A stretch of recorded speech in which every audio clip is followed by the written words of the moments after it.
Bismillahirrahmanirrahim. Rabbi shrah li sadri wa yassir li amri wahlul 'uqdatam min lisani yafqahu qawli. Assalamualaikum warahmatullahi wabarakatuh. Alhamdulillahirabbil alamin wal 'aqibatu lil muttaqin wa la 'udwana illa 'alal zalimin.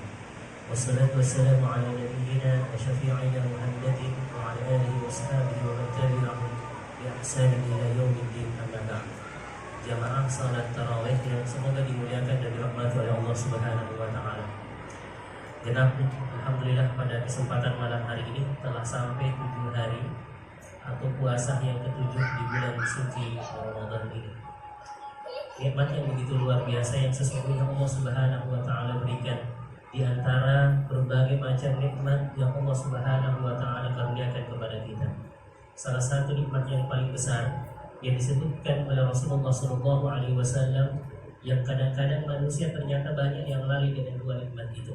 Rasulullah menegaskan, nikmatani maqulun alaihin nas. Ada dua nikmat kata Rasulullah SAW yang manusia banyak berpaling dengan besarnya nikmat tersebut. Dibiarkan berlalu begitu saja, dibiarkan kemudian pergi begitu saja. Nanti setelah pergi, nanti setelah berkurang, baru kemudian kita rasakan besarnya nikmat itu. Apa yang dimaksudkan dua nikmat itu? Rasulullah SAW melanjutkan, nikmat sihha wal farah, nikmat sehat dan sempat. Bapak Ibu yang semoga dimuliakan dan dirahmati oleh Allah, dua nikmat ini yang hari ini begitu sangat mahal, jamaah sekalian.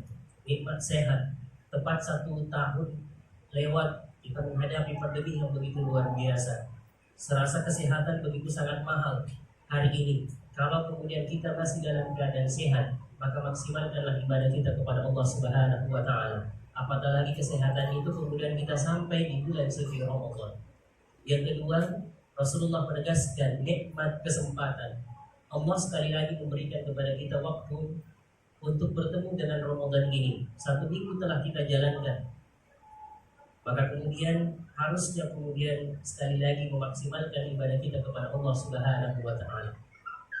Bahkan dalam sebuah riwayat disebutkan, tatkala Rasulullah SAW naik ke mimbar, di antara langkah kaki Rasulullah SAW melewati anak tangga menuju mimbar, maka Rasulullah SAW terdengar oleh sahabat menyebutkan kata amin. Naik ke tangga menyebutkan amin, naik tangga berikutnya menyebutkan amin. Maka kemudian setelah itu Rasulullah SAW ditanya oleh sahabat, Rasul, apa yang engkau doakan? Seolah-olah ada doa yang engkau lantunkan kemudian engkau menyebutkan kata amin. Maka kemudian Rasulullah menjelaskan, pada saat saya naik ke mimbar itu tiba-tiba datang malaikat Jibril. Kalian tentu tidak lihat, saya yang melihatnya. Dan pada saat melangkah setiap anak tangga itu, Rasulullah SAW mendengarkan doanya malaikat Jibril. Bapak Ibu yang dimuliakan Allah, kalau malaikat Jibril yang berdoa kepada Allah, Rasulullah yang mengaminkan, kira-kira diterima atau tidak doa ini? Hampir pasti bahwa doa ini digabungkan oleh Allah Subhanahu wa taala. Betapa tidak sekali lagi malaikat Jibril yang berdoa kepada Allah, Rasulullah yang mengaminkan. Apa doanya? Yang pertama kata malaikat Jibril, Raghiba anfu rajul, betapa merugilah seorang hamba, man adraka Ramadan falam yukfad lahu, siapa yang mendapati bulan suci Ramadan tetapi kemudian tidak mendapatkan ampunan Allah Subhanahu wa taala. Alhamdulillah, kesempatan dan kesehatan yang Allah berikan kepada kita hingga hari ini adalah nikmat yang begitu luar biasa besarnya. Dapat kita Ramadan, semoga Ramadan yang kita dapatkan pada tahun ini akan membawa kita ke dalam surga Allah Subhanahu wa taala, diampuni dosa dan kesalahan-kesalahan kita. Kalau tidak demikian, maka malaikat Jibril berdoa kepada Allah, rugilah orang tersebut yang diaminkan oleh Rasulullah SAW. Jamaah sekalian, ada satu pepatah orang Arab menyebutkan, la ya'rifu qimata syai'in illa man faqadahu. Tidak dikenal sebuah nilai sesuatu itu illa man faqadahu, kecuali ketika mulai menghilang. Kita tidak tahu rasanya kesempatan itu besar. Kita tidak rasakan bahwa nikmat sehat itu begitu luar biasa. Nanti ketika mulai menghilang, baru kemudian kita rasakan. Contoh sederhana Bapak Ibu, kapan kita rasakan nikmatnya lampu Pak? Kapan kita rasakan nikmatnya listrik? Pada saat menyala atau pada saat padam? Kapan Pak? Ini bisa interaksi. melakukan sholat Jumat? Pada saat menyala atau pada saat padam? Menyala atau padam? Pada saat padam. Kalau menyala santai-santai saja, Pak. Ini biasa-biasa saja. Kita nikmati kipas angin, kita nikmati AC, lampu menyala, tidak menjadi persoalan. Tapi pada saat padam, Masya Allah, begitu luar biasa. Ibu-ibu sudah ngomel, anak-anak muda sudah tulis status di media-media sosial itu. Di mana PLN? Saya torpedo. Macam-macam dengan tulisan-tulisan yang menghardik PLN itu. Apa salahnya PLN? Yang boleh jadi karena kesalahan teknis tertentu, tiba-tiba kemudian harus padam. Tapi kemudian kita tidak rasakan. Ternyata berjam-jam, berhari-hari, berminggu-minggu, bertahun-tahun telah kita rasakan nikmat listrik itu.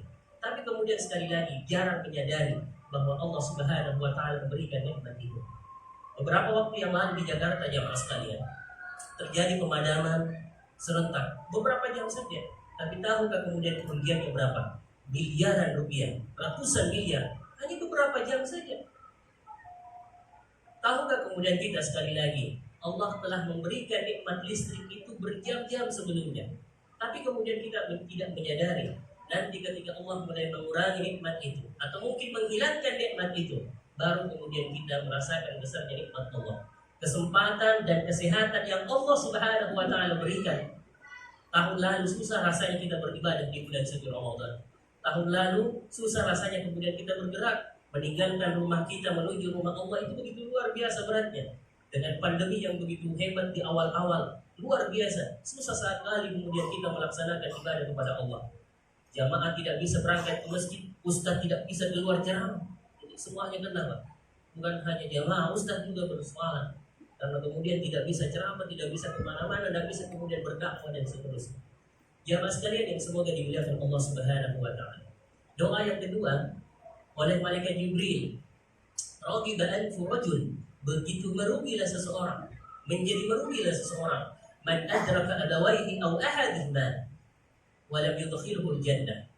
Siapa yang mendapati kedua orang tuanya masih dalam keadaan hidup, atau salah satunya saja masih dalam keadaan hidup, wa lam yudkhilhu jannah, tidak memasukkannya ke dalam surga Allah Subhanahu wa Ta'ala.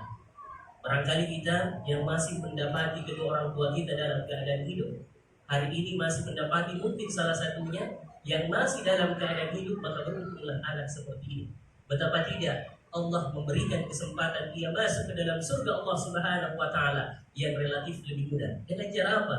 Berbuat baik kepada kedua orang tua, patuh kepada kedua orang tua, berbakti kepada kedua orang tua. Ya mas kalian yang semoga dimuliakan Allah. Hanya tahun ini, Pak, biasanya orang-orang yang keluar dari kampungnya pergi melakukan perjalanan. Yang tahun ini kita terbatasi untuk pulang kampung, ada larangan sekarang untuk pulang kampung. Jangankan mau naik pesawat, menyeberang lewat feri, melingkar saja persoalan. Susah untuk kemudian kita melakukan perjalanan. Ala kulli hal, bagaimana kemudian kita melakukan kebaikan itu? Dengan memaksimalkan apa yang kemudian kita miliki, fasilitas-fasilitas komunikasi diperbaiki, fasilitas-fasilitas yang lain dapat kemudian kita lakukan dengan video, dengan telepon. Maka lakukanlah hal-hal terbaik kepada kedua orang tua kita. Berkomunikasilah dengan ibu bapak kita yang selama ini yang telah mendukung kita, keberhasilan kita dan kesuksesan kita selama beliau masih dalam keadaan hidup. Allah Subhanahu wa Ta'ala memberikan kepada kita rahmat dan kasih sayangnya, dan kemudian sebagai seorang anak yang baik, maka kemudian memperbanyak doa-doa terbaik kepada kedua orang tua kita. Ya mas kalian yang semoga dimuliakan Allah. Yang terakhir, doanya malaikat Jibril pada saat naik lagi pada anak tangga berikutnya. Malaikat Jibril berdoa kepada Allah, maka merugilah seseorang yang dalam sebuah majelis disebutkan namamu ya Rasulullah, tetapi kemudian dia tidak bersalawat kepada. Dalam beberapa riwayat yang lain dikatakan, tahukah engkau siapa yang dimaksudkan al-bakhil, orang-orang yang kikir itu? Rasulullah menjelaskan, orang yang kikir itu, idza dzukirtu, apabila nama saya disebutkan, kata Rasulullah SAW, walam yusalli alaiya, dan kemudian orang itu tidak bersalawat kepadaku. Jamaah sekalian yang semoga dimuliakan Allah, dalam hal ini adalah keutamaan bersalawat kepada Nabi Muhammad SAW. Sebagian ulama memberikan penjelasan, kalau dalam satu majelis seperti ini misalnya, berkali-kali disebut nama Nabi Muhammad, nama Rasulullah SAW, cukup sekali saja itu sudah kemudian keluar dari kewajiban kita bersalawat kepada Rasulullah. apatah lagi berkali-kali bersalawat kepada Rasulullah SAW setiap mendengarkan nama beliau. Bahkan dalam beberapa hal disebutkan, siapa yang bersalawat kepada Rasulullah satu kali saja, maka Allah akan bersalawat kepadanya 10 kali. Bukan manusia yang bersalawat kepadanya karena salawat kita kepada Rasul, bukan malaikat yang bersalawat kepada kita karena salawat kita kepada Rasulullah, tapi kemudian Allah yang bersalawat kepada kita disebabkan karena kita bersalawat kepada Rasulullah. Bahkan 10 kali lipat. Apa maknanya? Bahwa Allah bersalawat kepada kita menunjukkan bahwa Allah Subhanahu wa Ta'ala mengampuni kesalahan kita, mengangkat kesalahan-kesalahan kita, menghapus dosa-dosa kita, dan pada saat yang sama memberikan rahmat dan kasih sayangnya. Jemaah sekalian yang semoga dimuliakan Allah, semoga kiranya kita adalah bagian orang-orang yang insyaallah senantiasa menjaga semangat Ramadan ini setelah Allah berikan kita kesempatan dan waktu di bulan suci Ramadan ini untuk memaksimalkan ibadah di bulan suci Ramadan. Semoga kita adalah bagian yang insyaallah yang senantiasa berbuat baik kepada kedua orang tua, berbakti kepada ibu bapak, dan insya Allah adalah bagian yang senantiasa memperbanyak salawat kepada Rasulullah SAW. Subhanallah wa bihamdihi wa asyhadu an la ilaha illa anta wa nastaghfiruka wa natubu ilaik. Assalamualaikum warahmatullahi wabarakatuh.